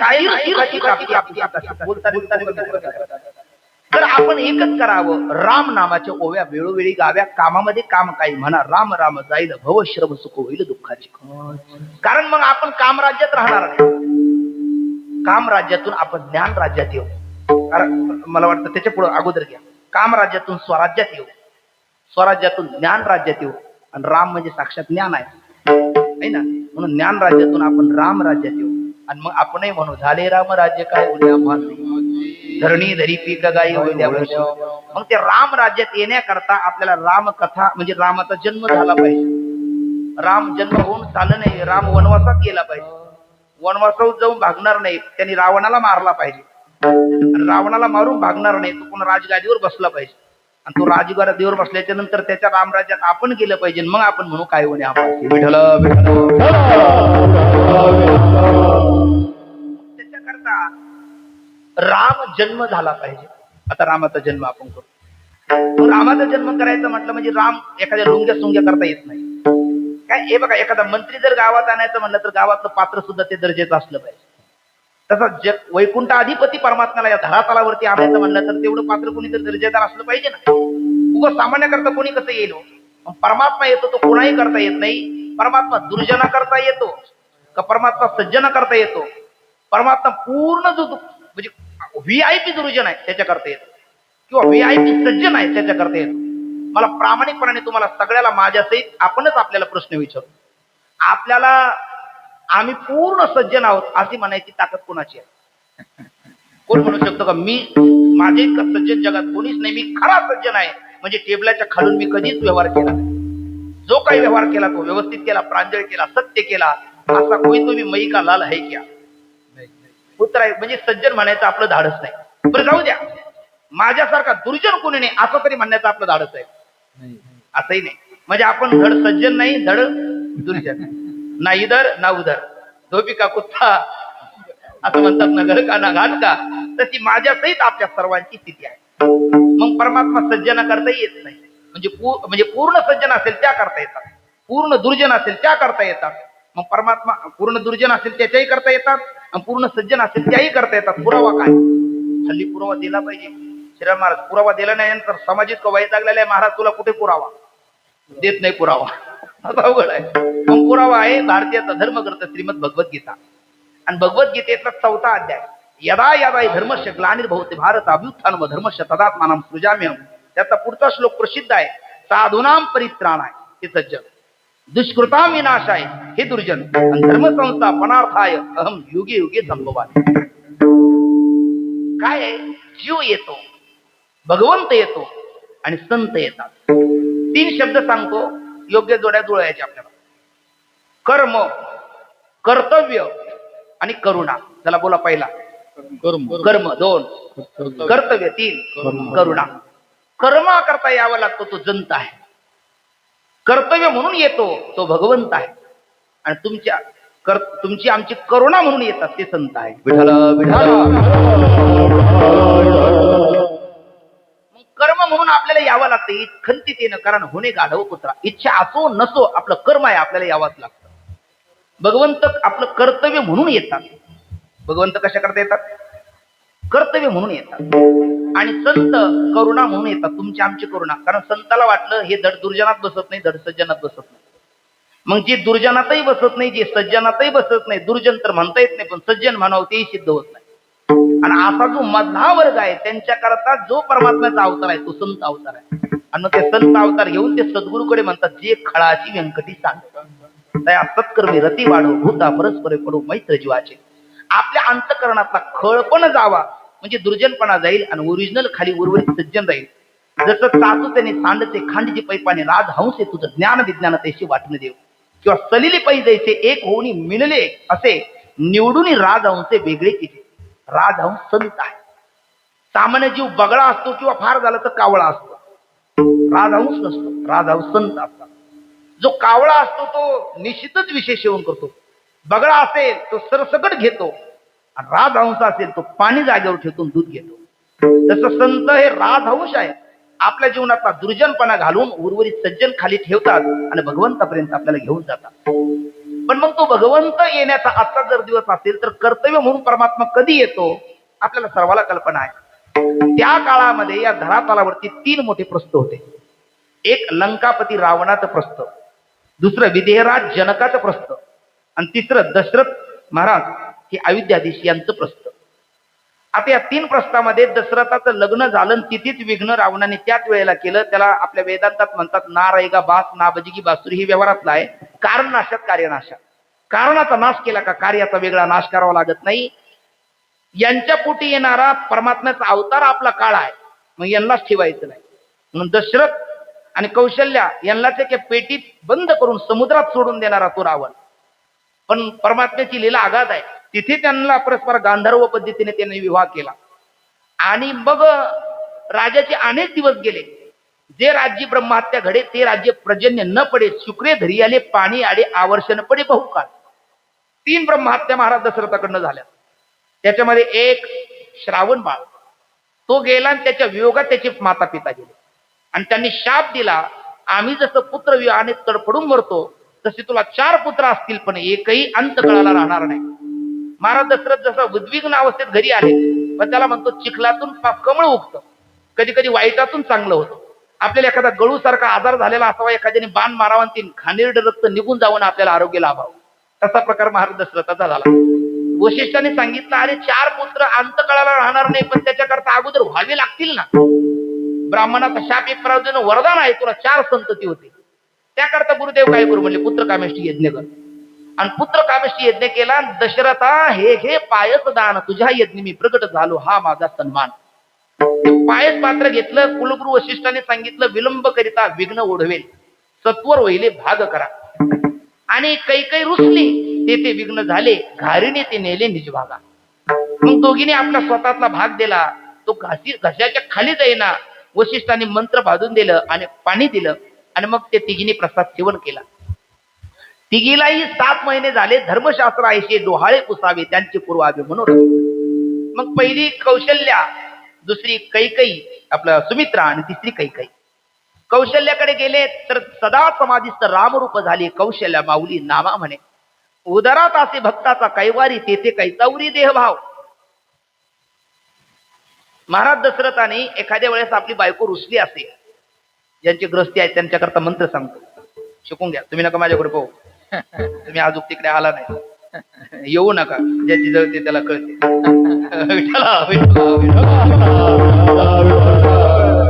त्याला ते सांगून माणसाला पटत नाही. तो म्हणतो तुम्ही अनुभव घेतला तसा आम्ही घेऊन मग पाहू. मरा मग आता काय. चला मी विनोदाने म्हणतो सुदर्शन महाराज. पण बघा, त्या दशरथ महाराजांनी आपली बायकोचा काही कौशल्याचा ते समाधीतून बाहेर काढण्याकरता त्या लग्नाचा प्रसंग सांगितला. रावणे हे केले लग्ना माझे विघ्न, असे की स्मरण तुझे लागी. ते रावणाचं नाव काढल्याच्या नंतर ते लगेच बडबड लागले, आणि रे धनुष्य मारिण रावणा लंका विभीषणा देईन मी, हनुमंत सुग्रीव जामंत वीर हनुमंता पाचारा लवकरी, टाकुनी पर्वत बुधवारे सागरा पाय वाट करा जावे असे. ते कौशल्याचे डोहाळे झाले. पुढे सुमित्रेकडे गेले. त्या सुमित्रेने सांगितलं, अगदी सुमित्रेने मला वाटतं दुसऱ्यांदा त्या कैकईकडे गेले, कारण ती मागच्या वेळेला रुसली होती ना. मग पुन्हा असं प्रकरण घडू नये म्हणून ते दुसऱ्यांदा त्या कैकईकडे गेले. तर कैकईने सांगितलं, आठवतं एखादं वचन सांगतो, भजन करा. ज्येष्ठाची धाडावे दुरी दिगंतरा, नये समाचार त्याचा. त्याला वनात सांगा, कनिष्ठाशी द्यावे राज्यभर. तुमच्याकडे कुठलाही दोष नाही. कैकईचं वचन ऐकल्याच्या नंतर जणू काय कानामध्ये शिस ओततायत, इतक्या वेदना महाराज दशरथाला झाल्या. काहीच न बोलता तिथून निघाले आणि सुमित्रेच्या सदनात आले. पण त्या सुमित्रेचा भाव, तिची श्रद्धा, तिचा विश्वास, पतिनिष्ठा, पतिव्रता भाव पाहून कैकईचं दुःख राजे विसरून गेले. आणि तिला विचारलं, तुझे डोहाळे काय? तिने सांगितलं, स्वामी ज्येष्ठाची जे ज्येष्ठ सेवा ते मध द्यावी पती देवा, हेची आवडी माझ्या जीवा, सत्य स्वभावात प्रीत्यर्थ, मला ज्येष्ठाची सेवा द्या. आणि बघा, कैकईचे डोहळे जे आहे, बाळाचे पाय पाळण्यात दिसतात, घराची कळा अंगण सांगते, तसं पाळण्यात हे पुढचं आहे, बाळाचे पाय डोहाळ्यात दिसतात. स्त्रियाला काय डोहाळे लागतात, त्यावरून बाळ पुढे काय करणार, दिवा लावणार का दिवे लावणार, म्हणजे कल्याण करणार का कल्याणच्या जवळची करणार, हे त्याच वेळेला. हो खरंच आहे, कारण डोहाळे सांगत असतात. डोहाळे जर चांगले लागले तर चांगलंच कर्तबगार बाळ जन्माला येतो, आणि ते डोहाळे जर विचित्र असेल तर मग तसंच घडतं. पण ते डोहाळे चांगले लागण्याकरता सुद्धा शुद्ध बिजापोटी फळे रसाळ घोमटी वाय चाळा तो त्याचा नव्हे काही, माय बापे वेळ नसा दिले तो कोबऱ्या म्हणतात. आपल्याला जशी पाहिजे तशी संतती आजही जन्माला घालता येते, गर्भोपनिषद आहे त्याकरता. फक्त तो संस्कार योग्य तऱ्हेने झाला पाहिजे, कारण तो संस्कारित संतती जन्माला येण्याकरता संकरित येऊ नये, संस्कारित यावी. संकरो नरका येव कुल ज्ञानम कुलशेष, ती संस्कारित येण्याकरता गर्भधान नावाचा संस्कार शास्त्रोक्त पद्धतीने झाला पाहिजे, केला. आणि मग हे तिन्हीचे डोहाळे राजाने सांगितले. करता करता दिवस निघून गेले आणि वेळ पळ घटिका ही समीप आली.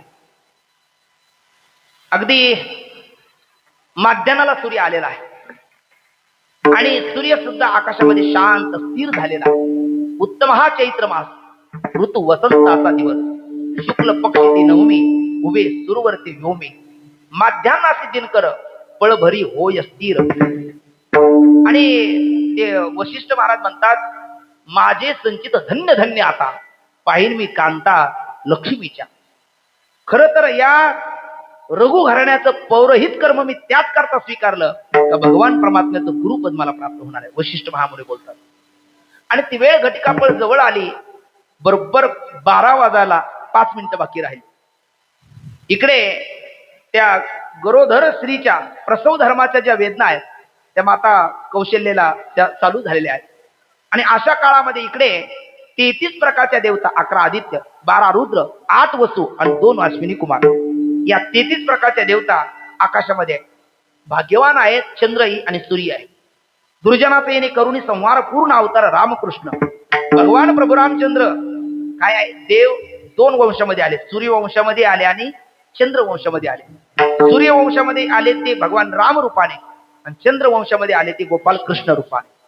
म्हणून सूर्यवंशामध्ये आपल्या वंशामध्ये, आपल्या कुळामध्ये, आपल्या उपस्थितीमध्ये परमात्मा येणार. म्हणून सूर्य सुद्धा माध्यान्हाला परमात्म्याचं स्वागत करण्याकरता नभोमंडळामध्ये स्थिर आहे. 33 प्रकारचे देवता म्हणतात आपले परमात्मा आता मानव रूपात येणार आहे आणि जगाला संदेश देणार आहे. पशु का होत पण या नरका कछून होत नर करणी करेतो नरका नारायण. राम प्रभू रामचंद्र असं दैवत आहे की सगळ्यांची प्रीती त्यांच्यावर आहे. का बरे? कारण देव म्हणतात आहे देव पण मानवपणा धारण करून या धरातलावरती जरी गेले असले तरी ते आपले आहेत. म्हणून देवाला त्यांच्याबद्दल आदर आहे. तुम्हा मानवाला त्यांच्याबद्दल आदर आहे कारण ते आहेत देव पण आपल्या रूपात आले, आपल्या कल्याणाकरता आले, आपल्याला मार्गदर्शन करतात. एक बाणी, एक वचनी, एक पत्नी, मर्यादा पुरुषोत्तम होऊन राहतात म्हणून आपल्याला आदर आहे. आणि ते दैत्य म्हणतात अरे कुणाही करता येतो का, आमच्याच्या का सम्राटा करता ते आले. रावणासारख्या महादुर्दांत असुरा करता त्याचा वध करण्याकरता होईना पण देवानी ज्याला मारलं त्यांचंही कल्याणच झालेलं.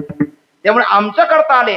असा देव, दानव आणि मानव सर्वांना ज्यांच्याबद्दल आदर आहे ते भगवान प्रभू रामचंद्र अगदी या ठिकाणी मलाही द्या ना परमात्मा इकडे परमात्मा येत आहेत. मला वाटतं आपण सगळ्यांनी 1-2 मिनिटं भजन करू. भजन केल्याच्या नंतर जन्माच्या शरण होऊन पुष्पवृष्टी होईपर्यंत कोणी हातातली पुष्पवृष्टी करायची नाही. आणि मी सांगितल्याच्या नंतर पुंडलिकाचा गजर झाल्याच्या नंतर करायची. आपल्यात तुम्ही माझ्याकडे इकडे या. रघुपती राघव राजा पतित पावन सीताराम. रघुपती राघव राजा पतित पावन सीताराम. रघुपती राघव राजा पतित पावन सीताराम. रघुपती राघव राजा पतित पावन सीताराम. पतित पावन सीताराम. पतित पावन सीताराम. पतित पावन सीताराम. पतित पावन सीताराम.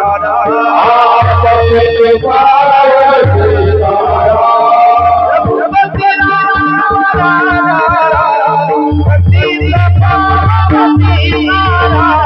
रघुपती राघव राजा पतित पावन सीताराम.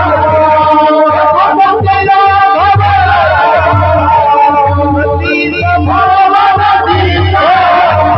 रघुपती राघव राजा पतित पावन सीताराम.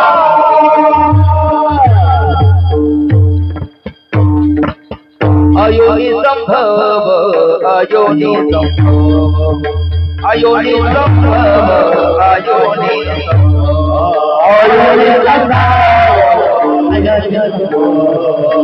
अयोनि प्रगजना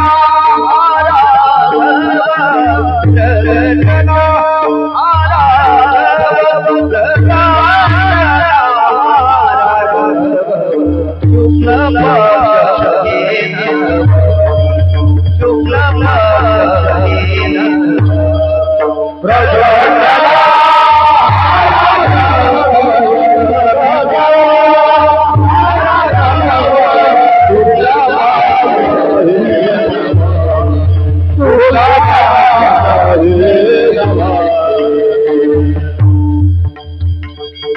प्रेम नामदेव महाराज भगवान परमात्म्याच्या जन्म प्रसंगाचं वर्णन करत असताना तिथी कोणता, मास कोणता, वेळ कोणती अगदी सूत्र रूपाने सांगत असताना म्हणतात उत्तम हा चैत्र मास, चैत्र महिना आहे आणि ऋतू वसंताचा दिवस. 6 ऋतूमध्ये ज्याचं आगमन झाला असता वनराईला बहर येतो असा वसंत नावाचा ऋतू आहे. शुक्ल पक्ष नवमी, 2 पक्ष आहेत पंधरवड्याचे, त्यातला शुक्ल पक्ष आहे, नवमी तिथी आहे आणि उभे सुरवर ते व्योमी. सुरवर शब्दाचा सूर म्हणजे देव, वर म्हणजे श्रेष्ठ देव, म्हणजे 33 प्रकारच्या ज्या श्रेष्ठ देवता आहेत त्या आकाशामध्ये प्रभू रामचंद्राच्या आगमनाच्या स्वागत करता उभे आहेत. माध्यान्हा दिनकर फळभरी होईल. अगदी माध्यान्हाला येऊन सूर्यनारायण सुद्धा त्या घटनेने साक्षीदार होण्याकरता तत्पर आहे. आणि धन्य मी जे त्रिभुवनी माझ्या वंशी चक्रपाणी. महाराज दशरथ म्हणतात मी धन्य आहे कारण माझ्या वंशामध्ये भगवान चक्र सुदर्शन ज्याच्या हातात आहे तो चक्रपाणी माझ्या वंशामध्ये माझ्या कुळामध्ये जन्माला येणार आहे. शिशोभीत दाही दिशा आनंद नर नारी दिशा, पूर्व पश्चिम दक्षिण उत्तर आणि ह्या 4 ईशान्य वायव्य आग्नेय नैऋत्य ह्या 4 अर्ध आणि ऊर्ध्व, अर्ध आणि ऊर्ध्व अशा 10 दिशा. या 10 दिशा सुशोभित झालेल्या आहेत आणि आनंद झाला नर नारी आणि शेषा. सर्व नराला म्हणजे पुरुषाला आनंद झाला, सगळ्या नारीला आनंद झाला आणि शेष असणारे शेष ज्याच्यावर भगवान परमात्मा पोहोचलेले असतात त्या शेषाला देखील आनंद झाला. नाही कौशल्याची भान गर्भी आले नारायण. आपले सामान्य बाळ हे योनी जे असतात म्हणजे ते आईच्या उदरातून जन्माला येतात. सामान्य जन्माचा जीवाचा हा उत्पत्ती नाश असतो, भगवान परमात्म्याचा आविर्भाव आणि तिरोभाव असतो म्हणून प्रगटला असा शब्द आहे. आणि त्याचं भान इकडे द्वापर युगामध्ये जसं कौशल्य यशोदा मातेला नाही, देवकी मातेला नाही, तसं कौशल्य मातेला सुद्धा भान नाही. आणि कसे आले तर अयोनी संभव प्रगटला हा राघव. रघुकुल तिलक रघुकुल भूषण, कथा मोरयाची, कथा कार्तिकाची, कथा शंकराची, कथा भास्कराची, समस्तामध्ये कथा श्रेष्ठ या राघवाची. असं रामदास स्वामी ज्याबद्दल बोलतात ते रघुकुल तिलक रघुकुल भूषण भगवान परमात्मा प्रभू रामचंद्र हे प्रगट झालेले आहेत. नामा म्हणे डोळा वाहीन कोण त्रय पाळा. शुक्ल पक्ष हे शुक्ल उभे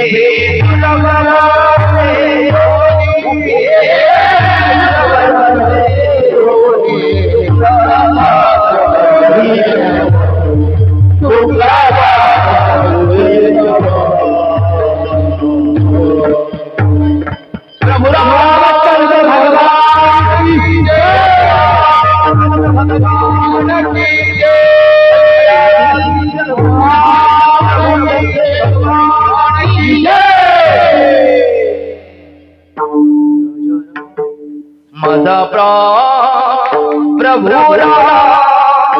मुखीना बोला जय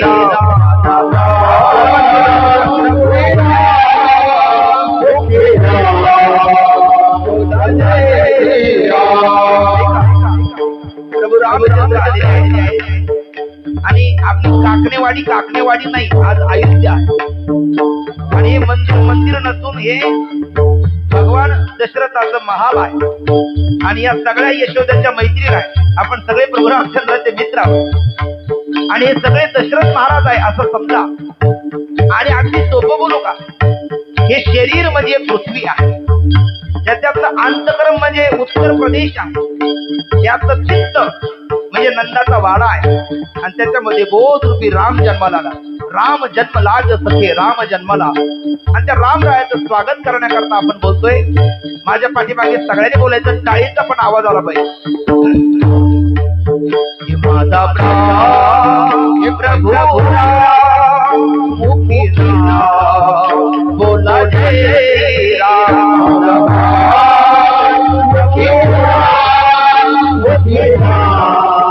बोला जय राम बोला खाली बोला सर्व सीताराम बोला बोला बोला वा वा सीताराम वा वा सीताराम सगळ्या सीताराम सीताराम सीताराम आता सोबत सीताराम सीताराम सीताराम सीताराम सीताराम सीताराम वा वा वा सीताराम सीताराम सीताराम सीताराम वा वा आवाज आवाज माझा प्राण प्रभुराम मुखी बोला जय श्री राम बोला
एकदा मोठ्या प्रेमाने पांडुरंगाचं माऊलीचं भजन आणि समारोप करून शिवेला पूर्ण विराम देऊ.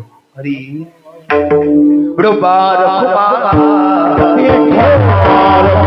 हरी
श्री सद्गुरु डॉक्टर आर्य महाराज जाधव बाबा, कृष्ण कृपांकित श्री सद्गुरु डॉक्टर मिसाळ बाबा आणि श्री सद्गुरु बबन महाराज पायमोडे या त्रिमूर्तीच्या कृपा आशीर्वादाने गेली 44 आणि 45 वर्ष निर्विघ्नपणाने आपले मुंबईकर म्हणजे आपल्याच गावातून व्यवसायानिमित्त बाहेर गेलेली सगळी तरुण, सगळी ज्येष्ठ, पण एखादी लेक माहेरला जशी हरहरला येते तसे आपल्या गावाचं वैभवही आहे का. इतर एखाद्या सणाला उत्सवाला मंडळी येणार नाही, पण नांदायला गेलेल्या लेकी सुद्धा आणि विशेषत्वाने कामाला म्हणून बाहेर गेलेली सगळी मंडळी नुसती येत नाही तर आपल्या सोहळ्याला हातभार लावण्याकरता सगळी येतात. मग त्यात मुंबईकर, नाशिककर, ज्या परगावाला जे गेले असतील ती सगळी मंडळी, नोकरी क्षेत्रातली असेल किंवा इतर काही स्वतंत्र व्यवसाय करणारी मंडळी असेल, प्रतिवर्षाप्रमाणे याही